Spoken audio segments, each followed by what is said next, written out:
മുന്തേട്ടൻ ഇതുവരെ വെള്ളിയാങ്കല്ലി പോയിട്ടില്ല, അല്ലെങ്കിൽ അടുത്തുനിന്ന് കണ്ടിട്ടില്ല എന്നൊക്കെ ഇവിടെ അടുത്ത് വായിച്ചു. അപ്പം അതെങ്ങനെയായിരുന്നു ആ വെള്ളിയാങ്കല്ലിൻ്റെ സൃഷ്ടി? അല്ല, അത് ഞാൻ പിന്നെ കാണണ്ടെന്ന് വിചാരിച്ചതാണ്.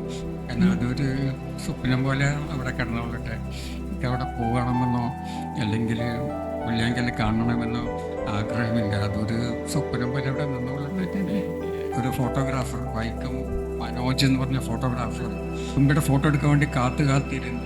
അപ്പം പലരും പറഞ്ഞ് നിങ്ങൾ വെറുതെ കാത്തിരിക്കാൻ, അതൊക്കെ മുഖത്തിനുണ്ടാക്കിയ കെട്ടുകഥകളാണ്. അങ്ങനെ കാത്തിരുന്ന് അവസാനം വരുന്നു തുമ്പി. അതെ അതെ, ഞാൻ എന്നിട്ട് ഫോട്ടോ എടുത്തു.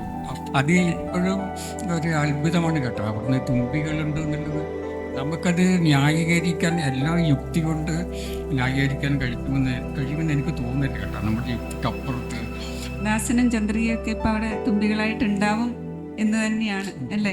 ഉണ്ടാവും.